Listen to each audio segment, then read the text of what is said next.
Well, hey, everybody. Thanks for joining us for another episode of the Church Leadership Lab podcast, where we get to have conversations that help empower healthy churches. That's what we love to do. That's what we're passionate about. And we are really excited to bring you another one of those today. My name's Scott. I'm going to be the host today. And we're really glad that you're with us.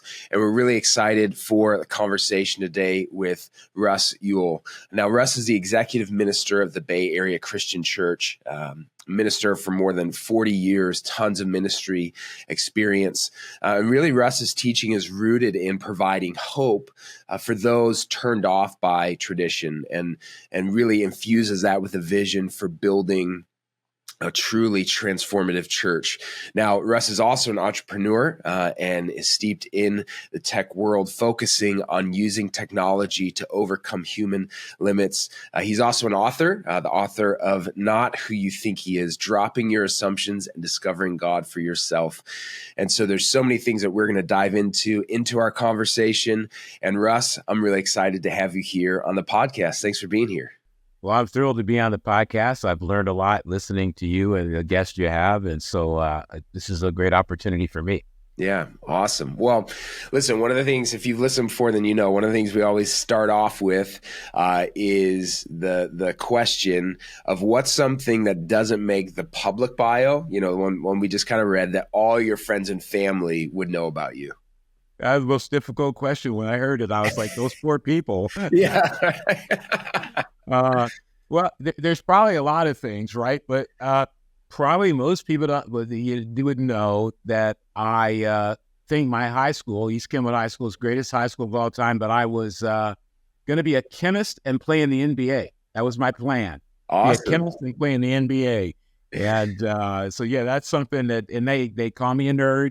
And then they remind me that I wasn't tall enough to play in the NBA. So that's what I get for having that. I don't know how many chemist NBA crossovers there have been. You may have been a trailblazer there. I can't speak authoritatively, but man, I mean, I had similar. I actually played basketball as well, and for a little bit I had collegiate dreams. Yeah. I knew well enough that NBA was probably out of the question, but well, that's good. I'm sure we can have a long basketball conversation at some point. For sure. Yeah. Well, hey, excited to jump in today and to really have a conversation about a few different things, but lanes that you really run in, have a ton of wisdom on, and especially to get your perspective, as I know you're out in Silicon Valley and ministering out there. But would love to jump in first and just talk about something that I know you've written on, which is about reaching the nuns. I know that you have a passion for that. Now, before we jump into kind of talking a little bit about that, can you explain who the nuns are? And not N-U-N, but N-O-N-E-S, you know, for those who listening, and really help understand who they are and how reaching them is so crucial right now. Yeah, I think, you know, if anybody wants to do a little reading, I'm sure you're familiar with Ryan Peeper. She's been putting out some good books on religious nuns. And but to me, and based on what he's done and what's been written publicly and studied, religious nuns are anywhere between 22% to 29% of the population. And for the last 10 or 15 years, I think it's been an increasing group of people who have said, nun being N-O-N-E, we're not interested in any kind of religious affiliation. We choose none of the above. When you put the list of denominations in front of them, or you ask them to check one off, that they would check off none. My belief also is that there's a growing group that they're beginning to study called the unclassifieds. And again, Brian Burge has written a little bit about that, I think, on his blog, where these people are more difficult to identify because they're not necessarily checking off none of the above. They're just not really, they're not able to be categorized. And so what you're talking about is people who have been looked at religious institutions and said, I don't think I trust or am interested in organized religion. I think that's been shaped by many different things, maybe some experiences they've had, but also I think just the general profile in the public, some negativity around religion that I think sums up some of it's unfair. and inaccurate. And then some of it maybe goes against what they may believe. And so you've got this population of people, but I think that there's a lot of evidence that these are people who are looking for spirituality. And I think they don't necessarily associate Christianity with spirituality. And as most of our audience will know, Christianity is very spiritual, but we may have to do a better job of communicating that. So that would be the nuns. And I'm interested in it because that's who I was. I absolutely was against organized religion. I grew up in Grand Rapids, Michigan, and that's the home of if some people have been around for a while, that's the home of Zondervan. And I used to shoot hoops. At my friend's dad owned a large plot of land that he had a basketball court that was a big court, and we used to shoot hoops right across from Zondervan. But I always said no to organized religion, don't have anything to do with it. And I had my standard hypocritical, which is one of the things nuns say about people that go to church is they're hypocritical. I'm not saying that's based on any experience they've had, but it's something that they think.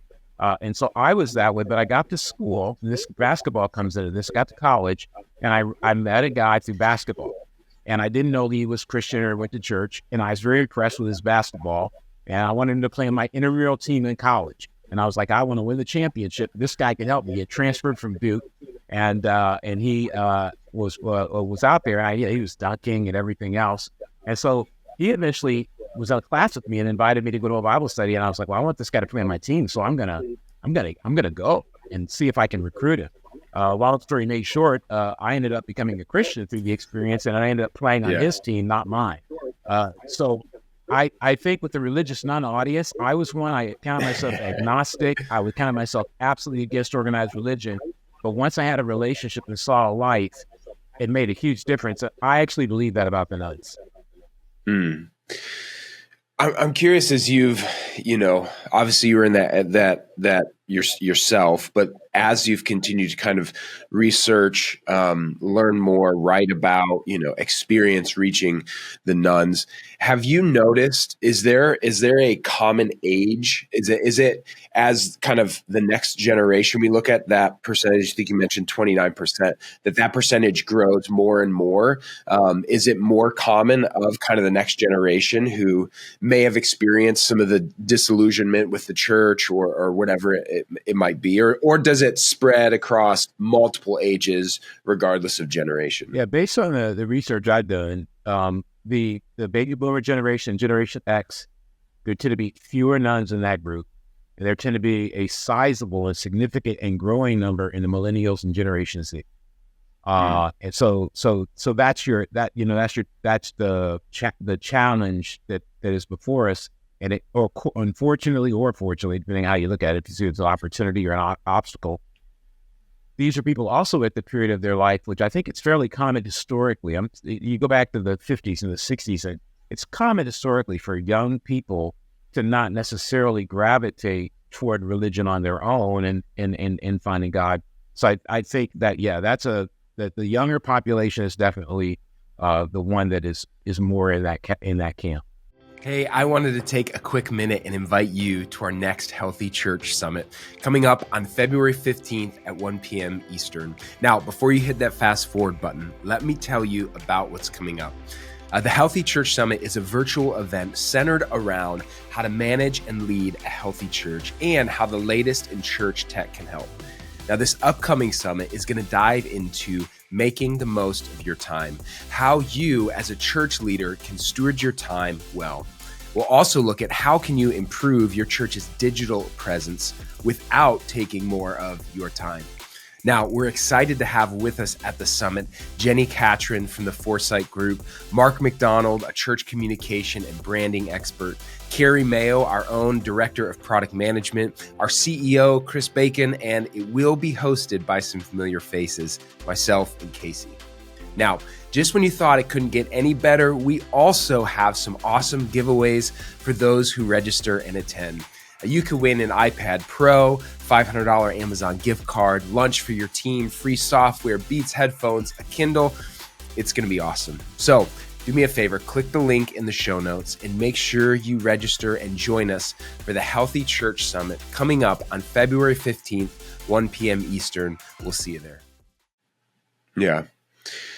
One of the things that I think is interesting. So you mentioned the fact for you in your experience, it really started with a relationship, and I mean that is obviously so crucial to the gospel and the mission of Jesus, obviously. But we also live in a culture and a world where where more and more we are living digital lives, and where technology is just in the fabric of our culture. So what is the importance of technology, like when it comes to reaching the nones? Because there is that tension of relationship is so important, but technology can also be a means in which we, kind of explore reaching and impacting people. Yeah, that's a many-layered, a tremendous question with many layers. As you know, I can tell by the look on your face. You've got some perspectives. I'd be interested to hear your perspectives on it. The first place I would start is with anyone who does any kind of work with a church or a ministry. There are a lot of people who have Bible studies in their home. They don't necessarily belong to a certain church, or they have their spiritual. I had a friend of mine who used to have church in a barn. He owned a barn, and he used to have men's events there that were spiritual, but it wasn't necessarily officially a church. Anyone in any of those categories, I would encourage them to just do a little research on social media. And there's a tremendous amount, just an amazing amount of research on it and its impact. And so I think most people know that technology is now immersive. I go back to a time where my first notebook computer, and this will age me tremendously, had a 30 megabyte hard drive and 2 megabytes of RAM, and something like a little portable computer. And so it's come a long way. But now it's prolific. It's the computer in your pocket kind of thing. And so people are doing a tremendous amount of their connecting using Instagram, using Snapchat, TikTok, all these different things. And I think we have to research and know it. And what we've done a lot here is research and understand those platforms and understand how they reach into your home. I'm a parent of kids, and my youngest is 21, but we just kind of come through the adolescent, period, teenage years. And when are we going to have kids get on, and what period of life do we want our kids on? Why is that all important? Well, what we can see from the research that's been done, and there's some really great research that has been done, increase in mental health problems, increase in isolation, increase in loneliness amongst the young. And there's all kinds of information being flooded to them, and a lot of times not accurate, and misleading on health, on political issues, oversimplifying, and so what I noticed and noticed is the church is not always in the lane where we're communicating our message. And I can't remember who did it, but the commercial that came on Super Bowl last year, I remember I was watching it, and you'll probably remember and know who it was. And it was all about, the community and the world around us and the problems that are going on. And then it was Jesus gets it. He gets us. You know what I'm saying? Yeah. And I think that is a little bit more what we need. And so what we've done a lot is create something called Deep Spirituality, which is a place that people can go regardless of religious affiliation and belief, and get a hold of spiritual content that explains the Bible in simple and accessible ways. And we got that on many different platforms and many different places where people can access it. And I would encourage people to take a look at it and realize there are tremendous concepts, ideas, and lives that people of faith live that are just amazing. And I'll give you a couple examples that happened recently. I'm a big Michigan football fan. And Jim Harbaugh, he goes on and he talks about getting the counsel of God and the Holy Spirit. John Harbaugh leads off his press conference by reading a scripture. This is stuff that then goes viral, and it allows a person sitting at home to go, oh, that guy seems pretty normal. He's a football coach, and, he's dancing with his players, and he's involved in diversity, white, black, Asian, Samoan, and I like that guy, and he's talking about God. And so I think a lot of that's possible if we get in there and experiment. And remember this, and I'll say this last thing about this.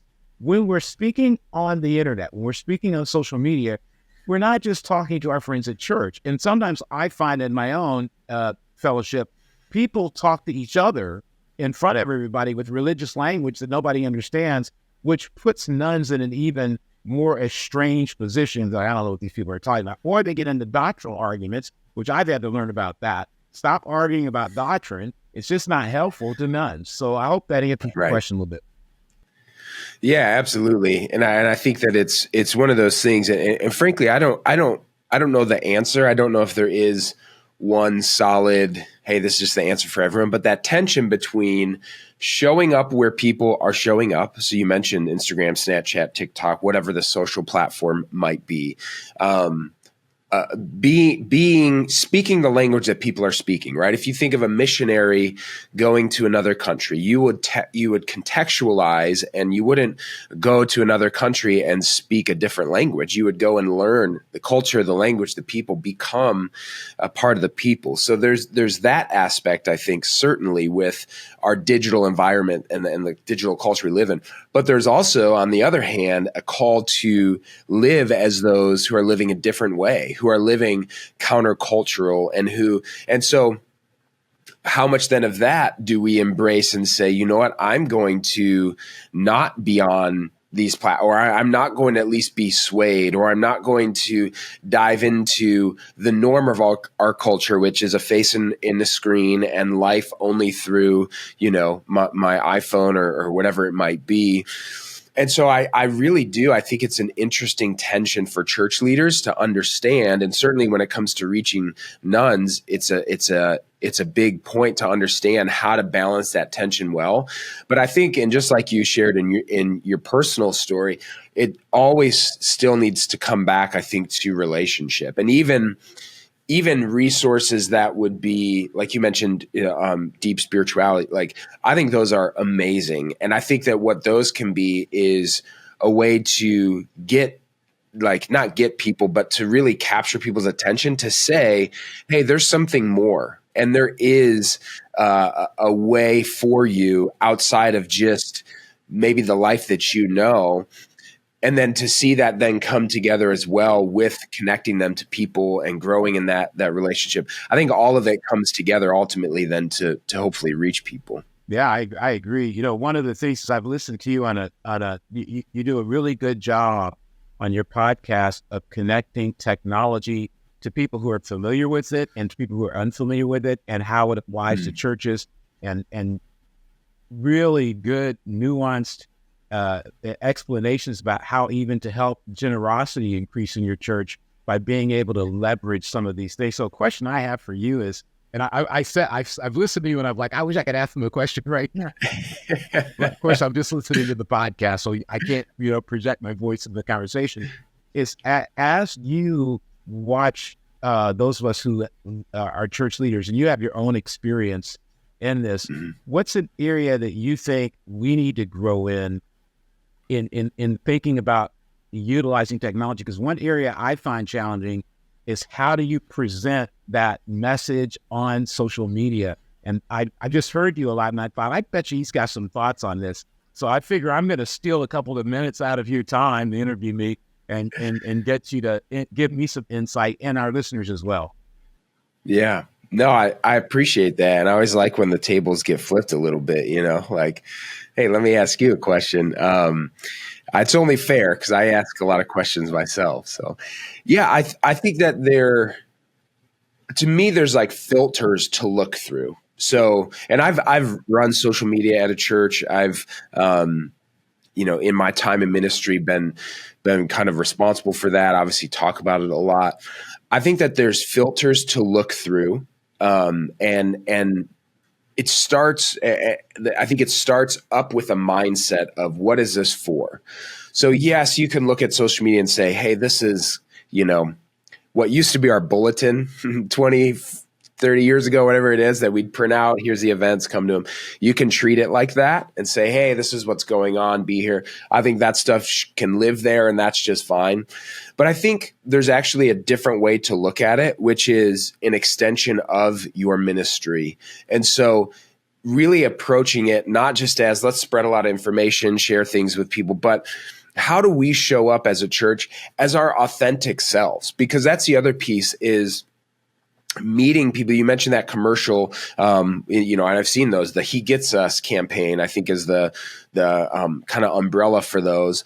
But they're showing up places and really trying to bridge that gap to say, like, Jesus was an authentic person, and God who became flesh walked this world and showed up authentically as the places he went. And so I think approaching social media the same way. It's not just about really flashy, this looks awesome, let's sort of, attract people through something that seems a little bit false. But I think getting really honest and using it, and that goes beyond, that goes to other technology, I think, like podcasts, things like that. Like, one of the things my church does is there's this separate podcast that's really a conversation about, so what is maybe these things that we just talked about this past Sunday, what does this actually mean in our lives day to day, for the single mom, for the student, for the person, working in middle management, for the whoever it might be.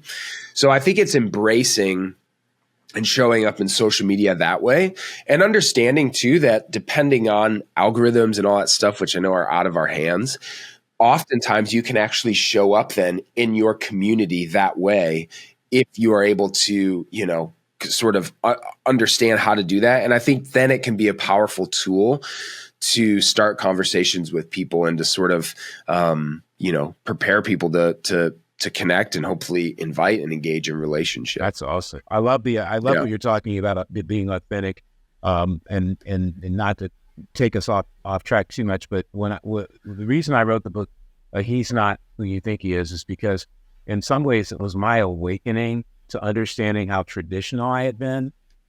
And maybe it would be accurate to say inauthentic to my beliefs, meaning I believe in following Jesus, but it's almost like the longer I'm in the church, I develop habits and perspectives of the internal church, and I'd forget about, well, who am I as an individual person? And one of the greatest compliments I got, a while back, was I was at my sister's wedding, and her husband's brothers were talking to me, and they were like, "Wait a minute, we don't believe you're a minister. You can't be," because I was talking smack about basketball or something. You're going back and forth. You're not supposed to act like that. You're not supposed to be that way. Yeah. And it's who I am. And so I love what you're saying about that. But the thing I have not thought enough about, and I'm going to share it with our group here, is making sure that social media reflects authentically who you are, and not that you're trying to worry about the algorithm or how do we put something together that will attract attention. That's beautiful. Yeah. Yeah. And it certainly is like you said, it's a tension, and it's a challenge, and it's changing and evolving. I mean, social media 5 years ago was a totally different ball game to what it is now, to what it'll be in 5 years. And so there is, I think, always a need as well to just keep listening and learning and sort of approaching things with open hands to say, this is what I think, but I also want to continue to learn and grow. So, well, I would love if we could just to kind of shift gears here a little bit. And one of the things I know that you are passionate about and that you combine your work in technology with is accessibility in the church. And I know that you're passionate about using technology to overcome human limits. And I'd love if we could just start. Can you share a little bit of kind of where that passion started for you? Yeah, I am a parent of 2 kids who have special needs, autism and Down syndrome. And both of them are verbally challenged, which is, somewhere around 7 million people in America face some form of verbal challenge, and it's probably higher. Everything from when you have autism and difficulty communicating, or dysphagia, if that happens to you in light, and sometimes happens as people get older. And so what I began using back in the early days of the iPhone was a piece of technology that cost me about $45 that actually used images and voices to allow children or adults with special needs to communicate. And so in about, 3 months after that, the price jumped to about $300. Now, that was assumed to be okay because previous to that, it could cost you anywhere from $5,000 to $15,000 to get a device for children with special needs to be able to communicate. So I think the users were like, well, if you get your iPad or you get your iPhone, you can use our software. It started at 45, jumped to 300. Well, I already had owned it at 45, and believe it or not, I bought 3 licensed copies. So I was like, well, I'm good. But then I thought, wait a minute, there's a whole bunch of parents out there, and many times that don't have the finances to buy at that point, $1,000 iPad, and which is still pretty much around the price. You can get a lower, and then another $300 piece of software. That's $1,300. That's a lot of money for people. So I sat down with some of my friends and a team and said, hey, why don't we build a piece of software that is going to be more like $25, and we keep it that way, and we won't make our money off of that. We'll make our money off of other things. And so I launched a company called Digital Scribbler, and the mantra behind it was overcoming human limits. And it was based on an article I read years and years ago in the 90s in Forbes magazine about that technology's greatest advantage may be that over time it levels out the inequality, meaning you as a farmer didn't need to have 25 workers on your land. You could get yourself a tractor, and the technology would make you competitive. And so I thought that way. Right. And so we ended up releasing the software on both first the Android platform and then second the iOS platform. It is currently going, and so that software called Quick Talk allows a child or an adult to be able to communicate and to be able to keep the price low. And so that's how we got into it. And from there, I just developed the mentality that any piece of software or any piece of hardware out there has the capacity to help somebody add to their capabilities using technology. So hopefully that answers that. Yeah, no, it absolutely does. And I think like a lot of people doing impactful work like you're doing, it starts from a place of being deeply impacted by it and seeing that need, obviously up close, and then doing something about it. And I think one of the things I'm interested in and would love to hear from you is what are the ways that you've seen technology? Obviously, you just mentioned some that you've kind of developed and worked on yourself, but what are some of the ways you've seen technology used to provide a more accessible, inclusive experience of church for those with disabilities? Because I will say, I think that sometimes that can be a group that is maybe not thought about as much as should be, and sometimes we move forward in a way where it's like, hey, don't forget, there's, like you mentioned, 7 million. I mean, there's countless people that, whether it's the deaf community or beyond, who we want to open our doors and continue to reach. So yeah, I would love to hear your thoughts on that. Yeah. I love what you mentioned about the deaf community. And I was in Washington, D.C. for a while working for the church. And of course, Gallaudet University is there. And we were fortunate enough to have a number of students from Gallaudet County, and they actually built an incredible signing ministry and communication ministry for the sermons. So people, and it was the first, I'd come from Boston, but it was the first time I'd been at church. And there was a young lady now married named Helen, who I spoke pretty fast, but she was one of the best signers anyone's ever seen, right? And she was one of the people who could take it and communicate it. And I watched that, but I didn't have any kids at the time.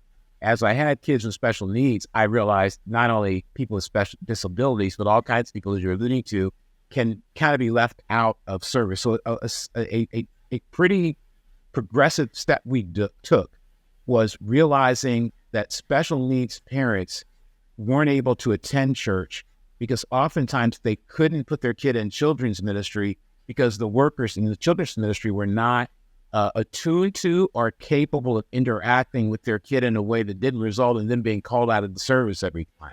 Yeah. We also heard stories about parents being told definitively, there's no real place for you here. We can't meet your needs because the kid might be sitting in service, make a certain noise, or have to get up and walk around and move around in order to not feel frustrated, which, even typical people can feel that at church. And vice versa, they want to move around. Hey, this is getting a little, I can't handle this. And we all like to believe when we speak that we're just so compelling and riveting, but we aren't always. And so, we developed something called the Spiritual Resource Ministry. And that was predicated on two things. Having people trained and familiar through our programs, which are exceptional sports programs that allow people to learn how do you work with kids that are special needs or adults that have special needs, and go in as a typical person and help them. And a key part of that was using technology. And so we use technology like the devices that are the software that I described, the digital script developed for people to communicate. But we also used an assortment of movies, music. We've developed quiet little, like they're tents, not like a tent for camping, but, enclosed areas where kids could go. And when we have our service at Shoreline Amphitheater, which is, we have thousands there. So last year we had 5,800 people at that service. That's overwhelming to somebody with sensory challenges. Sensory challenges means sounds and smells and all that. And so we created, and inside they can go in there. There's a quiet area where they can do some low tech, which is manual, hands-on games, art projects. They can go and watch a movie that's projected. They can look at an iPad. They can play games on the iPad. And so what we find is any technology we can, sound, music, iPads, iPhones, we will utilize in our services. We will make it possible for some. We've had services where people can answer questions or participate using technology on their iPhone, especially with our younger people who might get a little bored. They get to weigh in on that. So we've used technology in that way. And we try to keep our services very interactive and dynamic as far as what you see visually. We've got some team of people in our group that have really worked with me, because I'm a textual person, to go, we appreciate all that text, but if people don't see some visuals, we're going to be in trouble. And so I hope that kind of explains a little bit what we do. We're trying to get even further down the road on that. Yeah, no, it does. And I think that what I've found both in my own experience in trying to grow in this, but then also hearing from others is, ultimately it's about taking the steps. You're not going to go from, maybe doing nothing right now to having the world's greatest, and solving kind of all those problems. But it's, hey, how can we take a step and then another step and then another step, paired with a lot of learning, a lot of listening, a lot of asking questions. So I guess the only thing I would ask then is, for a church leader who's hearing this right now and maybe they feel like, we have not done what maybe they would like to grow in accessibility, how would you just encourage them? Maybe what's one step that they can take to move in that direction? Yeah, I say, one of my favorite books of the Bible is 2 Corinthians. And I think it's a great book to start with. And then I would put before anybody who's sort of getting going is to not be discouraged as you listen. I've been working at this since the early 90s. And I was in Silicon Valley since 93. And so a lot of the experiences I have helped me with that. There are areas of weakness that I have and we have as a church that other people do really well. And I can relate in that way. And so I'll look and say, man, those small groups going on in Rick Warren's church at Saddleback are just outstanding. They've got a small group for everything, they probably got a basketball small group for people like you and me who didn't make it to college and play, how we can get ourselves back on, but so I look at that and one of the number one things I think is, do not get discouraged. It's so easy, especially if you're hearing from people in your church, why don't we have this? Why don't we have that? Or if you're having people leave and go, well, I'm going to go over to this bigger church because they have all these things. Don't get discouraged. So that's the number one. Number two, start small, and don't feel like you have to accomplish everything at once. And lean into something that you already enjoy or you already like. A lot of people already have a game on their phone or a piece of software on their phone or something they watch with their kids. When my kids were young, they watched Barney. You know what I'm saying? So I probably wasn't supposed to do this. So I went around and I was able to, take off YouTube Barney clips, and I would create different things for them. Lean into something that and start with something And as you said, it came from a place of personal experience and empathy that we built some of the things we built. And I would encourage them to do that. And don't ignore low tech. One of the best pieces of technology and favorite pieces of technology I had is a piece of paper and a pen. I still buy pens and I still write. My daughter asked me about during the holidays, she was making a gift for a friend. She goes, I need you to write this for me. I need you to write it the way you write. I go, what are you talking about? I don't write that well. She goes, no, you got to write it. What's that called? And I was like, I don't know. She goes, cursive. Can you write something in cursive for me? She looks at my cursive writing as artwork because they don't teach it in school anymore. And so I get my Uniball pens and I get my journals, my Moleskine journal, and I think that's great text. So I'm saying to someone out there who's a church leader, you don't have to go out and spend $1,000 or $1,500. Start where you are. And the main issue is, I think John Naismith, I can't remember his name, it's so long ago, I read the book in the 90s. He talked about you will be high tech, but don't forget to be high touch. Far more important than technology, and you already said this earlier, is touching people's lives. And so it may be that you decide to bring in a vinyl, we call them record players when I was growing up, a vinyl record player, and use that with some of your younger people, because that's a big thing now amongst millennials and Gen Z is listening to vinyl. I just brought a friend of mine the Saturday Night Fever album, and I said, you got to listen to this. This is great. Now I know the rock and roll people are going, you're crazy. Well, I love listening too, so I'm not totally without an understanding. I think as a church leader, have fun with it. Don't feel like you've got to do what other people are doing. Don't have to do what we do. That's something I think we're good at because we work at it, but we're not good at a number of things that we got to get better at and learn from. It's one of the reasons I listen to your podcast, because you got people on there introducing new ways of thinking. You had a guy that built the church in Reston, Virginia I forgot his name, but that was an extraordinarily good podcast about somebody talking about I remember I really related to it because he talked about the challenges of sometimes the negativity you get when you're trying your best and you have to push through that. And he said he had 1,000 people leave to go some other church because they had something. And I think we shouldn't worry about that. We should start where we are. And the biggest part, I agree with you, is meet people where they are. And it may be that you just decide, hey, I'm going to have people text me questions for my sermon and what they might want to hear. And that would be the way you use technology, and start there. And then have fun with it and broaden with it. So, and remember, young people and kids, they'll give you the best entry point. They'll tell you what's hip and what's around, and they may give you some ideas too. Yeah, that's helpful. That's really helpful. Well, one thing, I mentioned kind of as we started our episode, the whole goal of this podcast, conversations that help empower healthy churches. So we always love to hear from the folks that we get to have conversations with.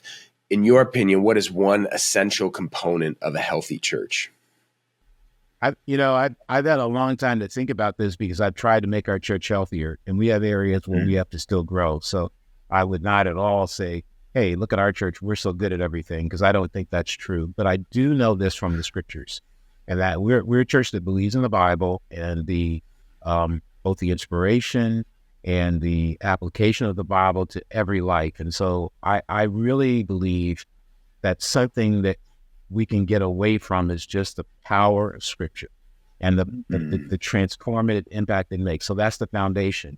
And on that foundation is spirituality. What I've found in my life is a lot of humanism, a lot of self-reliance that results in either pride or discouragement because I'm not being spiritual. And being spiritual to me is Philippians 4, where it talks about not worrying about anything and praying about everything. And the key word it uses is that God is peaceful, transcend. And to be transcendent to me is to step beyond, to be able to rise above. And so to me, spirituality is that ability to not be so offended by someone in church that maybe did something that you feel hurt by or disillusioned by, that you lose sight of the fact that that's what the cross is for. That's what the blood is for. That's what the resurrection's for, the power to overcome those things and go ahead and forgive. And that comes from sticking with the Bible and being spiritual in our mindset, understanding that this life, that winning, that being first, that being right is the most important thing. And all that comes from a personal place, Scott, of me having to make some changes and look at my life back and say, I've been too traditional, too pharisaical, too judgmental, and I've gotten away from being spiritual. And I think that's a very powerful thing. So that would be my thoughts about what makes a healthy church. Yeah, well said. Well said. I appreciate you sharing not only that, but the wisdom today. I think it's been so helpful. We're not finished yet, though. We got a little last section that we call our final five, kind of rapid fire. So I want to jump into those if we could really quick. First one is, what's one book that you'd recommend to church leaders? I'm just getting started with David Brooks' How to Know a Person. Now, I would combine that with one of my favorite books. It's an old one, J. Oswald Saunders' Spiritual Maturity, and specifically the chapter on Jacob, something like the unwavering perseverance of God. I needed that. I needed that chapter a lot. That God's going to believe in me and stick with me through thick and through thin. But David Brooks does an extraordinary job of communicating. Now, I don't know him, so I'm not speaking for him, but I think he communicates spiritual things in a way that's accessible to people who may not have an affinity for church or religion. And we can both learn about building better relationships from that book, but also pay attention to how he communicates. I'm not where he's at, but I think that's important. And of course, J. Oswald Saunders, I don't think he gets any better than that. Someone who I think forces us to dig into both our heart and our character and our mindset. So I guess I threw two books in there, Spiritual Maturity and David Brooks' new How to Know a Person. Nice. Hey, that's all right. We'll allow two. What's the last thing you listened to, whether it was a record or Spotify, Apple Music, I don't know if whatever, I can tell the it truth might be. about this because I was listening to it today. Oh, let's hear it now. I'm intrigued. Macklemore's Glorious. And Oh yeah, great. I love it. I listened to it 5 times in a row. And the reason was I was reading 2 Corinthians 3, and it talked about the glorious ministry of the Spirit as opposed to the law. And it came to my mind. I said, let me put this on. And I was like, oh, that kind of works, glorious. And so, that's what I listened to. I love it. That's great. You actually mentioned this a little bit ago. The next one is, what's your favorite piece of technology?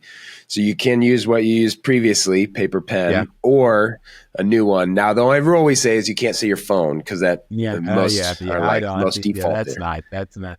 Well, okay. So, boy, paper and pen is big, but I'm going to say Microsoft OneNote.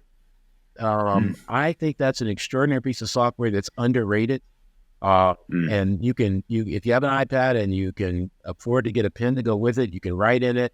Its search capability is pretty good, but I'm going to break another rule. One that does great for making notes and search is fairly new. It's called Obsidian, and you can connect all of your notes through a almost like a brain map, and it'll map them out. Wow. And so it's a pretty cool piece of software. Yeah. Well, I'm going to check that out, and we'll certainly link to that because that sounds really interesting. Yeah, uses Markdown. All right. What is one quote or advice that's stuck with you over the years? Martin Luther King. Over the bleached bones and jumbled residues of numerous civilizations are written these words: too late. It gives me an urgency about trying to change the world today and not letting obstacles and difficulties stop me, and also an urgency to let people know the gospel. But you don't want it to be too late. So that's probably one that I love. Yeah, that's beautiful. All right, last one. What's one thing that you'd like to communicate to our audience of church leaders? Don't get discouraged.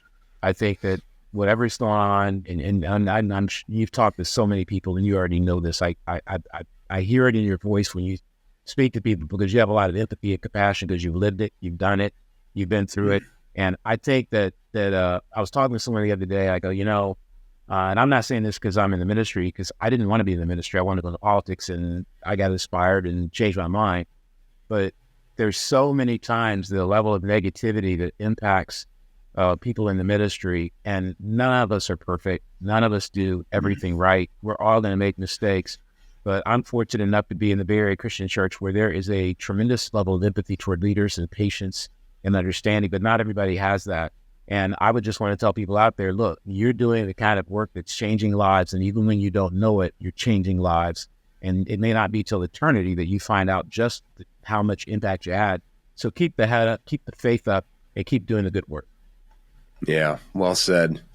Hey, can you give our listeners just a couple places they can go to connect with you, find out more, certainly about like deep spirituality? You can mention your book and just everything that you're up to. Yeah, you can find out most of my stuff on russewell.com. That's just my name, and the last name spelled Ewell, russewell.com. But you can also go to deepspirituality.com, and we've got hundreds of videos. I do one that's called One Quick Thought. That's a short thought process, but we also have longer form writing. We have devotionals that you can get daily. You can sign up for our newsletter. Then if you want to know about our church, you can go to bacc.cc, and that'll let you know about the Bay Area Christian Church. We're a non-denominational church. We've been doing work in the Bay Area for 90 years. I'm not 90 years old yet, but, we've been doing it for a long time.